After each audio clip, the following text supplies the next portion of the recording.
Please be seated.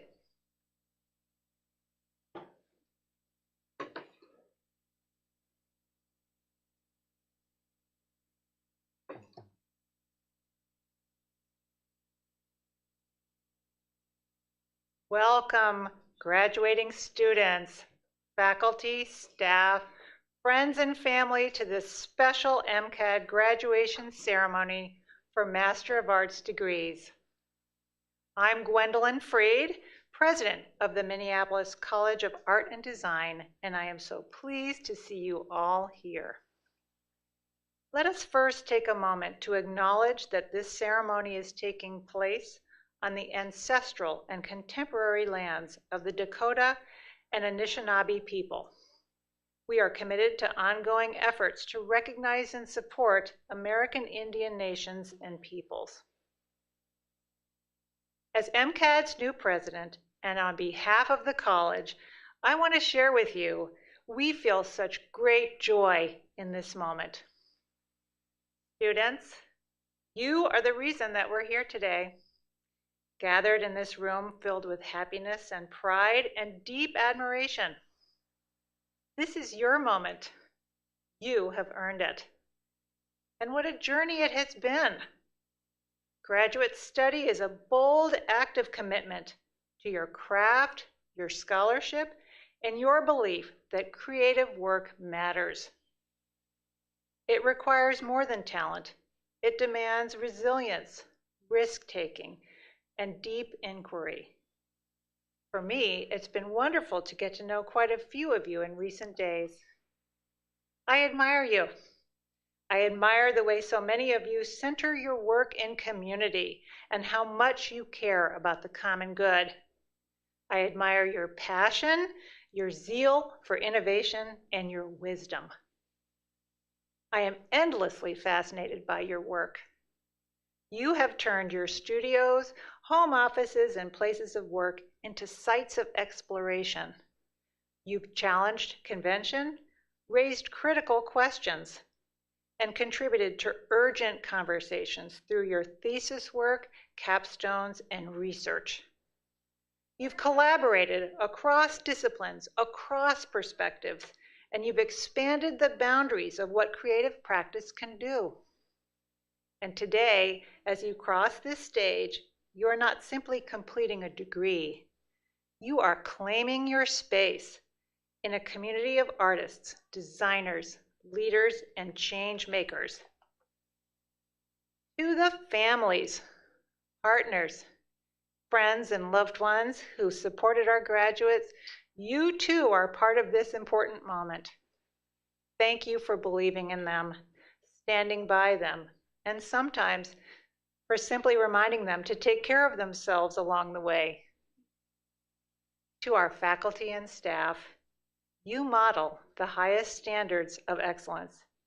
Thank you for your mentorship, care, and countless ways that you help our students flourish as whole people. Graduates, you are the future. You will bring beauty to complexity, clarity to chaos. You will bring hope and change to systems that urgently need reimagining. We will be so proud to call you our alumni. Congratulations, class of 2025. You've made it to the finish, and in so many ways, it's just beginning for you. We cannot wait to see what you create next. Thank you.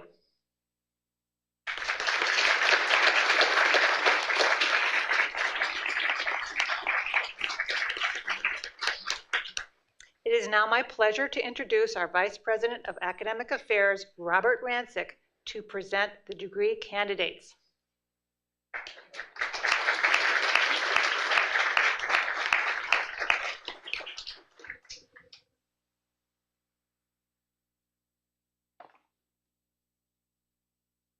So I would like to begin by introducing Cami Norland, Director of the Master of Arts in Creative Leadership, and Leif Smith, Director of the Master of Arts in Graphic and Web Design, who will be hooding our MA candidates, and Paul Bucknight, MCAD Civic Scholar and Resident, who will be presenting diplomas. Y'all can stand up.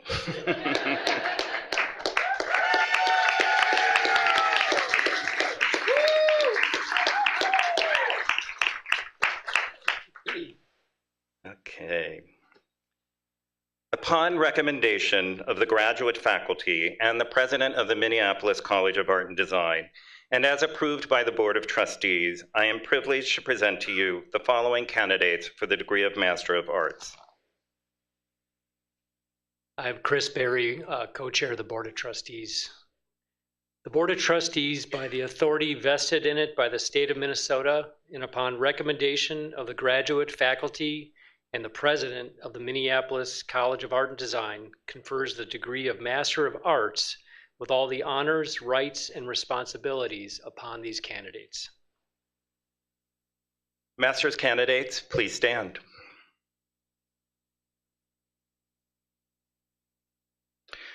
We begin with the Master of Arts and Creative Leadership.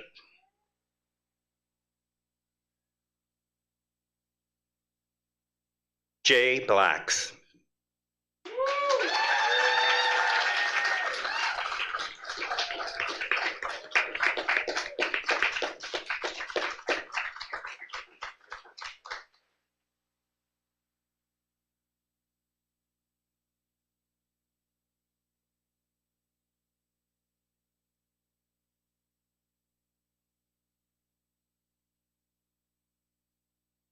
CJ Finnicle.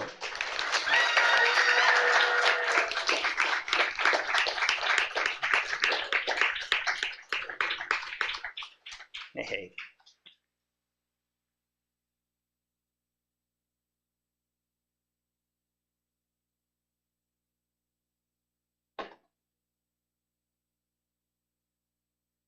Adrian Herman.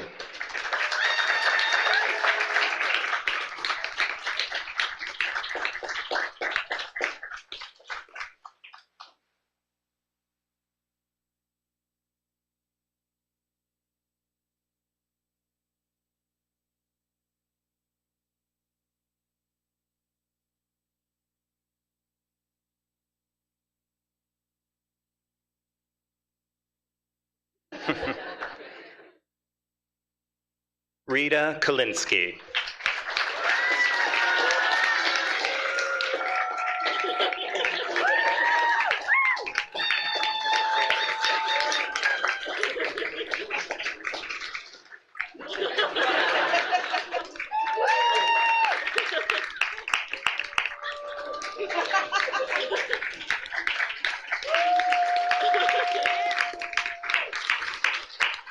Amanda McLeod.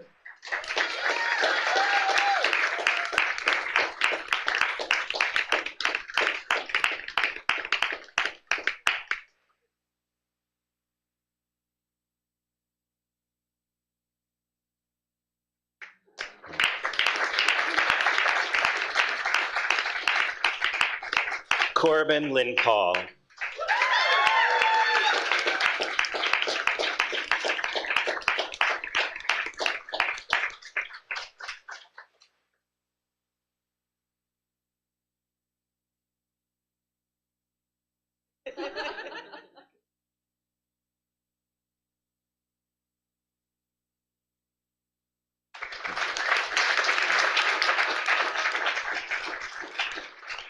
Auburn Olivia Rutledge.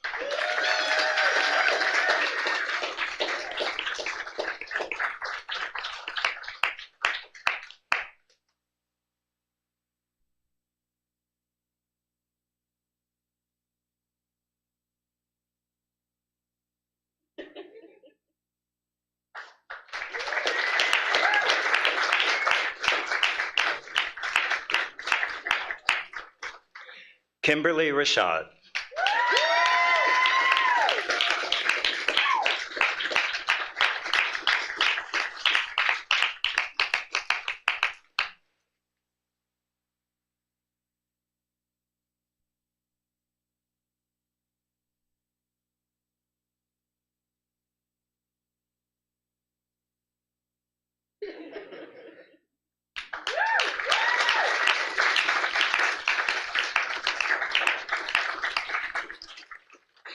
And now we'll have the Master of Arts in Graphic and Web Design candidates. Cornell Beard.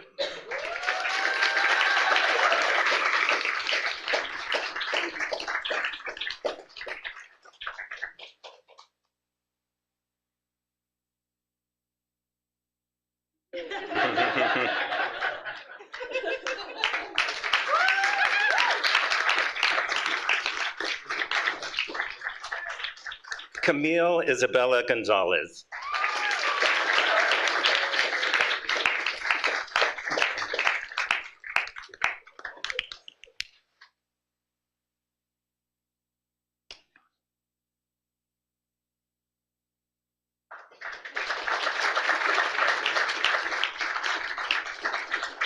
Claire Henry, in absentia.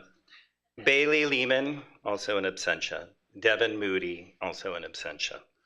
Emily Morrison Weeks.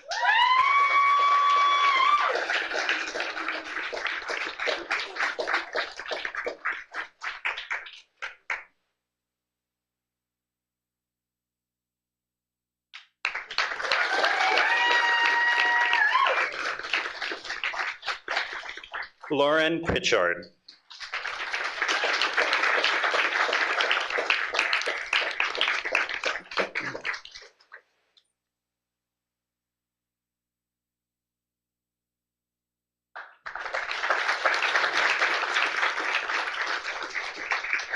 Sean Ritchie, in absentia. Brian Rogers, in absentia.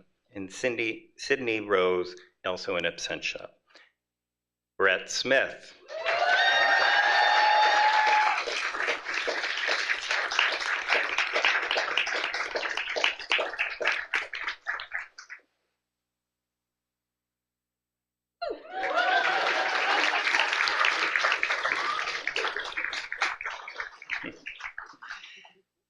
Kieran Van Heijs.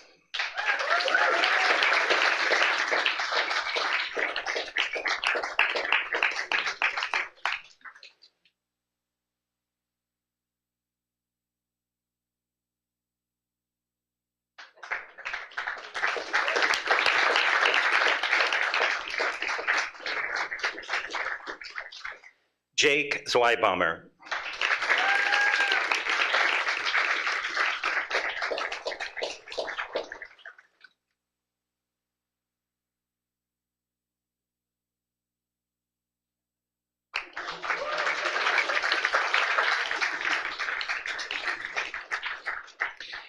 And now the Master of Arts in Sustainable Design candidates. Rita Casaros.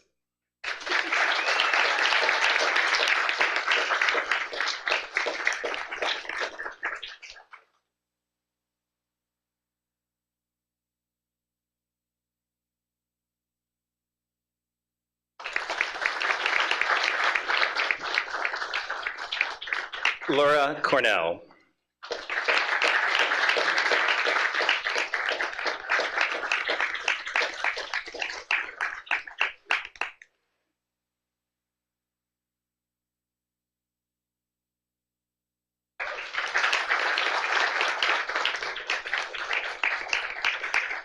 Danielle Victoria DeKalb.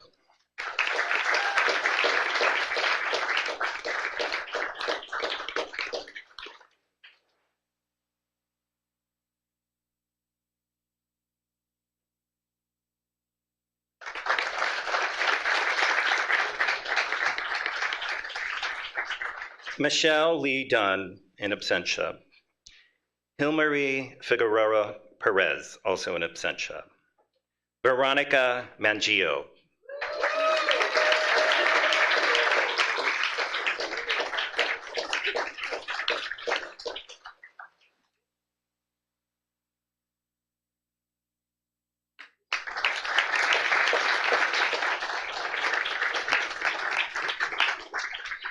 Haida May, in absentia. Mariska Nell, also in absentia. Virginia Gale Smith, in absentia. Anna Stark.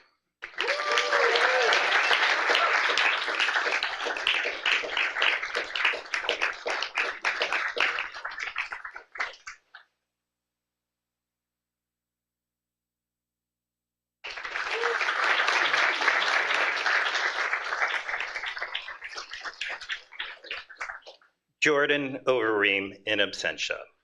Everyone, please give a warm ovation for MCAD's Master of Arts graduating class of 2025.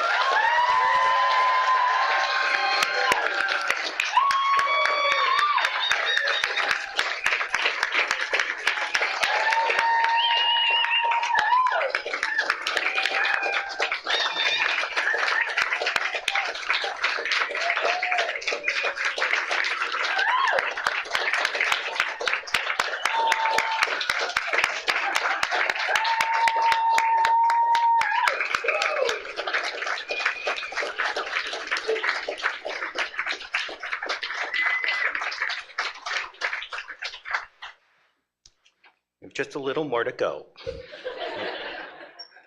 So friends, family, partners, faculty, alumni, and graduates, it's really an honor to speak with you today. I want to begin by offering my heartfelt congratulations to all of our graduates. It's an amazing accomplishment, and you should all feel very proud. Truth be told, this is the second commencement speech I've given. The first was at Bennington College in the spring of 2009, during the economic crisis of the Great Recession. And here we are again, facing uncertainty in this extraordinary experiment called the United States. With this track record, it has occurred to me maybe I'm not the best person to invite to give a commencement address. But that said, even difficult events can be powerful sources of inspiration. Not long after the Great Recession, I was in Zuccotti Park in Lower Manhattan, helping a filmmaker friend document the Occupy Wall Street movement. There, I watched Wall Street workers step into the park, ask questions of the protesters. It struck me how little I knew about their world and the systems that had perhaps created so much deep inequality. A year later, at age 44, and while still teaching at Bennington College, I enrolled in Bard College's then new MBA in Sustainability program. From the outside, this may not have seemed like a logical move. Why would an artist and professor get an MBA? My motivation was simple. I was angry, and I knew resistance alone wasn't enough to solve the challenges we faced. I wanted to learn subjects I had never studied before and integrate that knowledge with my creative practice to help build a more just and equitable world. I also wanted to bring this knowledge back into the classroom to help students imagine new possibilities that would challenge and change the status quo. That decision launched me on a decade exploration of leadership and new forms of organizational design. When I arrived at MCAD in the summer of 2020, at the height of the pandemic, I knew I had found the right place to build the kind of program I once wished for.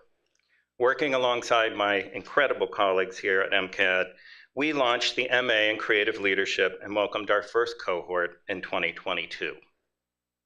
That path and the power of starting something new later in life reminds me of my longtime friendship with the remarkable artist and writer, Lorraine O'Grady. Lorraine began making art at age 45 after careers at the Department of Labor, the State Department, and as a rock critic for Rolling Stone and The Village Voice. Ask me at the reception, I'll tell you stories. Her art career began with her guerrilla performance, Mademoiselle Bourgeoise Noire, in the early 1980s. She showed up, uninvited, at an opening at the New Museum in New York, wearing a debutante style gown, made of 180 pairs of white evening gloves, with a tiara and a sash and a tuxedo-clad escort. After handing out her bouquet of flowers, a cat o' nine tails was revealed, and she proceeded to whip herself while reciting a poem urging Black artists to leave the margins and invade the largely white mainstream art world. Lorraine went on to author the seminal essay, Olympia's Maid, Reclaiming Black Female Subjectivity, and to create entire bodies of work and writing from her perspective as a Black woman and the daughter of Jamaican immigrants. When I interviewed Lorraine for the MCAD Visiting Artist Lecture Series in 2022, she told me that anger was her most productive emotion. It moved her to act, not to shut down, but to rise up. Returning to school to pursue a graduate degree is, in many ways, an act of defiance and also one of self-empowerment. It's an especially noble pursuit when undertaken alongside holding jobs, raising families, caring for others, and so much more. I know how hard it can be, and I applaud each of you for giving yourself the gift of education, even when it required personal sacrifices.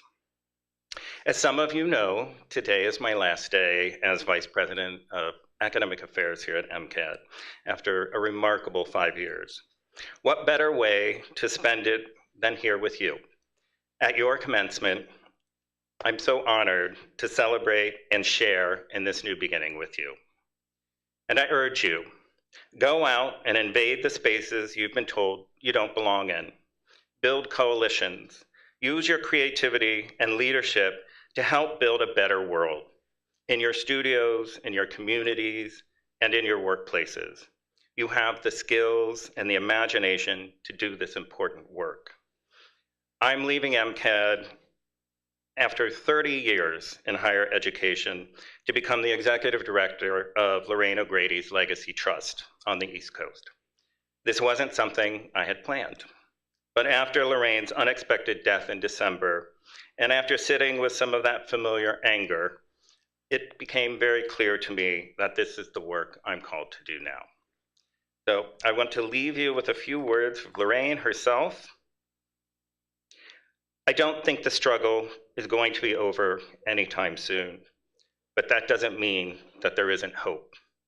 My main task with art remains the same: to find ways to develop and maintain a rich inner life while standing firm in an attempt to overturn the depredations of the outer world. With that, I offer you my heartfelt congratulations. Thank you.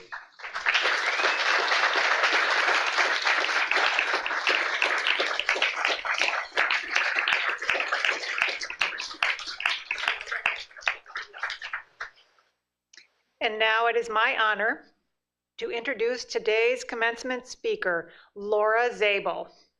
Laura is Executive Director of Springboard for the Arts, an economic and community development agency run by and for artists that provides programming to help artists make a living and that helps communities connect to the creative power of artists.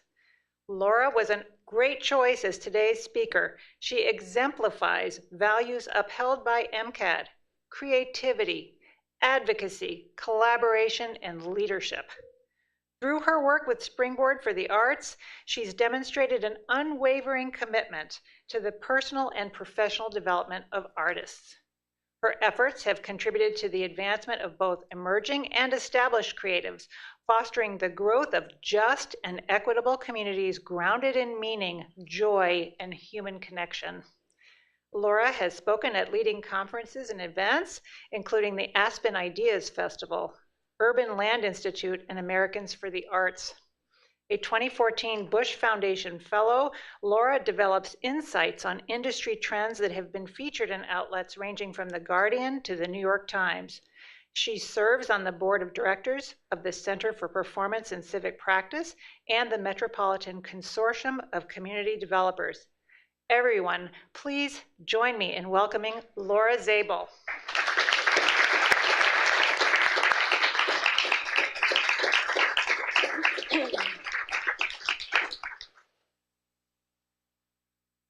Hello. Thank you so much for that lovely introduction, President Freed, and for the invitation to join you all here today. This is really an important and a celebratory day, and I want to add my voice to the chorus of pride and congratulations to all of you on this really big accomplishment. I hope you can take a moment to just really take it in today. That's what these kind of rituals are for you to try to absorb a little bit of the work you have put in and the path you have traveled and the accomplishment that you have achieved. I imagine that you all entered these programs with some sense of dissatisfaction. A master's degree isn't something you choose because it's just what everyone else is doing. It's a choice based on curiosity and a need for more of something. Maybe that something is deeper learning, or a credential, or a desire for a bigger community, probably some of all three. And that dissatisfaction, that need for more, is a big part of what makes you an artist, whether that's the word you use to describe yourself or not. That dissatisfaction, that's the thing that the dancer and choreographer Martha Graham calls the blessed unrest. And she says that's what keeps us marching and makes us more alive than the others. So you marched forward and you sought out the more you were looking for here at MCAD with the peers and the colleagues and the teachers and the support network that you are gathered with today. And today is a celebration that marks the end of this portion of your learning. And maybe that feels exciting, and maybe that leaves you a little bit unsure about the next step. Probably some of both. There's a lot that's unsure and unsteady in the world right now, but I hope that I can tell you today two things that I know for sure. The first thing is that you have everything you need to take your next step. You have everything you need to get started because you have your creative skills. These creative skills, whether they're focused on design or art or creative leadership, they're the best skills to make things happen, especially in uncertain times. I come to the work I do with creative skills, my creative skills from theater. And I came to lead a nonprofit organization with no formal training in leadership, business, or nonprofits.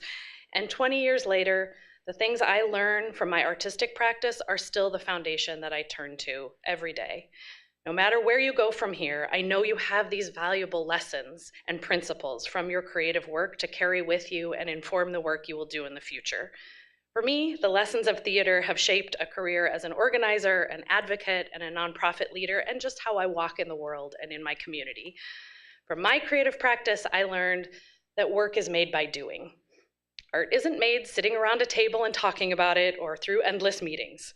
To make a play, you have to stand up with your collaborators and try things out, receive feedback, make changes, and try again. In my experience, this is also a very good approach to really any project. Find some collaborators and then stand up and try it out. The quality of feedback you get from actually trying things will always be better than if it's based in something real than something hypothetical. And doing something together, something real and tangible, especially something small, is the quickest path to build trust and relationship. Theater also taught me that there are many things beyond your control, and all you can do is show up fully, listen well, communicate clearly, trust your collaborators, and then leap into the unknown together. In my experience, this is also true for most big projects. Theater also taught me how to incorporate feedback in real time. Part of theater, or really any art or creative training, is to always be incorporating feedback. This is the obvious feedback in the form of notes from a director or an instructor, but also the feedback you get from your collaborators on stage, which comes in theater in the form of eye contact and small changes to how people are moving and breathing, and the real-time feedback you get from an audience during a performance. The rustles of impatience, the coughs of boredom, the laughs of recognition and connection, and an intangible but palpable snap of energy when things are connecting and resonating. Tuning into the feedback around you, especially nonverbal or energetic feedback, is essential for any project and particularly any kind of community work. I also learned to make the joy visible. One of my best acting teachers taught me this. Even if the role you're playing is tragic or angry, or you think they might be the bad guy or the villain, the audience should always feel your joy as a performer. It's not to say you should be grinning or that you shouldn't play the seriousness of the situation you're in, just that underneath the believability of a tragic situation, the audience should always sense that you love this work and you appreciate the gift of this moment. For me, this is the same in community work. Even and especially in our hardest times, even when we're sweating and shoveling and fighting for change that is overdue, there is joy in the work. There is joy in the possibility of change, in the privilege of participating in something meaningful, and that joy and hope is a powerful attractor to your collaborators and your community. Your lessons are probably different than mine, but my encouragement is to take the tools of your creative education and apply them wherever you land, to bring the creativity and artistry to whatever you take on. Second thing that I know for sure is that the world needs what you have. We are living in extreme polarization, isolation, economic insecurity, and we are standing up every day in the face of shrinking budgets and policies that prioritize the needs of the mega wealthy and extract resources from urban and rural places alike. I know that artists and creative workers are the key to helping us reclaim our power and rebuild social connections and local economies. I am lucky, so lucky, to do work where I get to see every day the impact that artists are having on their communities and systems. As designers and leaders of creative projects at the intersections of art and health and community planning and climate and the economy, in all these realms, artists help us build connection and meaning and imagination, which are the necessary foundation for us to build the power and capacity for real and lasting change. Artists help us build meaning because everyone needs channels for our rage, our pain, our joy, our shame, our pride. Artists help us find these channels to make sense of difficult things and explain the world around us. One small example, in St. Paul, the artists Michael Lee Anders, Hawana Sullivan Jansen, and G.E. Patterson created artwork for a new bridge across I-94, incorporating the perspectives of residents in the Rondo neighborhood, which was divided by the construction of the highway in the 1960s. These beautiful projects don't erase the devastating harm, but they etch the story of the neighborhood literally into the pavement of the bridge.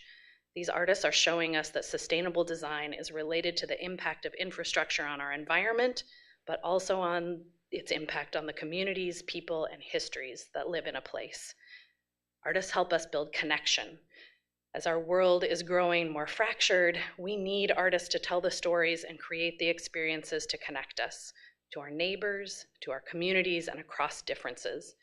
It's hard to change unless we know that our story is heard and held. The artists Drew Arietta and Maddie Barsh created a project called Crossing Lines, Connecting Rural and Urban Voices, which aims to bridge the communication gap between rural and urban Minnesotans through honest, anonymous conversations. Their project set up 2 interconnected phone lines, one near Northfield and one in Minneapolis. These little phone booths were designed to evoke the comfort and privacy of a home phone conversation. These booths help people literally connect with each other and have conversations across the geography and across the difference. Artists help us imagine and build our own imagination. I think we need artists to help us believe that things can be different, to see how new ideas or new systems could work, and to encourage us to try. We cannot change without imagining and trying new ways of working. That's why this project that Anna Haglin and James Kleiner created is so special, I think. It's called Paper Planes, and it's a socially engaged mobile paper-making studio that turns invasive plant fibers into handmade paper. This is not your average paper. Anna and James make pulp from invasive grass. They harvest it from local parks, destroy the seeds and roots, and then use the stems and leaves to make paper pulp. Finally, they add native prairie seeds to the mix on site at every event they go to, and then people make paper with them, and the ultimate product that people take home with them is a sheet of paper that can be directly planted in the ground, laying the work for a tiny patch of prairie, helping us all see how we can have a hand in making our future different and imagining that things could be different. We need the contributions of these artists to show us the way forward and help us make meaning, connection, and imagination. We need the contributions of the artists in this room, of all of you. I believe that creativity is a human right, that it isn't a particular object or project or output that makes art valuable. Rather, it's the existence and access to wonder, to connection and story that's foundational to our individual and collective health and the justice of our systems. Our collective work, then, all of us in this room, have the collective work to create more outlets and support for people to exercise their creativity and to connect to our shared culture. When we do this, especially in a particular place, we can create belonging that helps our communities address even the toughest challenges. This work of tending to our places, to our people, and finding the ways that culture and creativity can make our places more just, welcome, and resilient is a pathway to greater health and sustainability.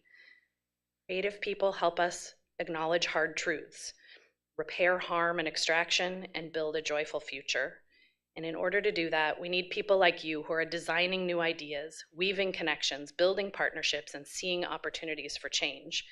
People like you who are seeking, who are dissatisfied, who are supporting innovation, who are fighting through bureaucracy, complacency, and doubt to show us all what is possible. You have what you need, and the world really needs what you have right now. Can't wait to see the futures that you imagine and create. Congratulations.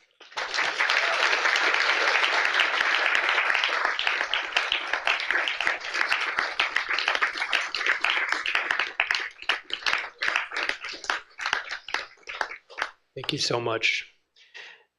The Ethel Morrison Van Derlip Award will be given to a graduating student who has exhibited outstanding creative ability.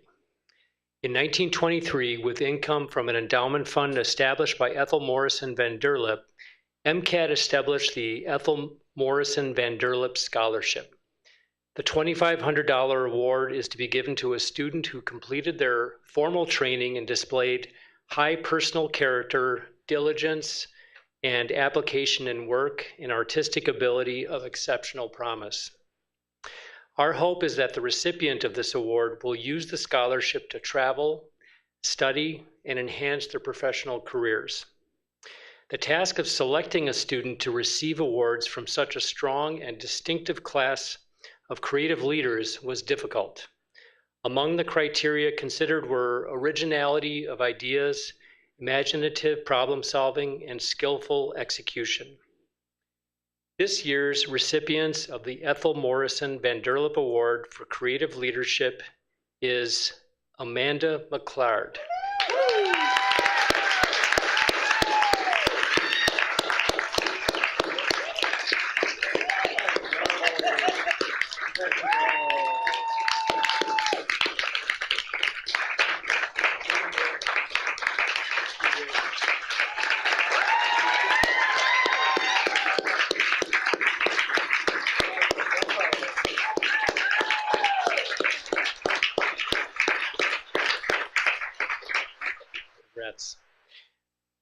Okay, this year's recipients of the Ethel Morrison Van Derlip Award for Graphic and Web Design is Claire Henry.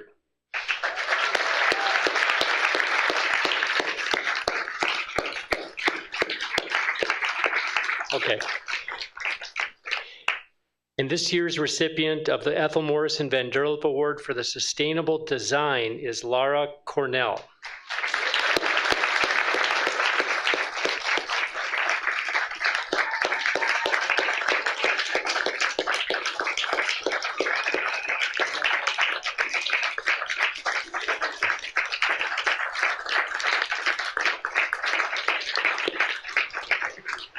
Please join me one more time in congratulating the winners. Yes.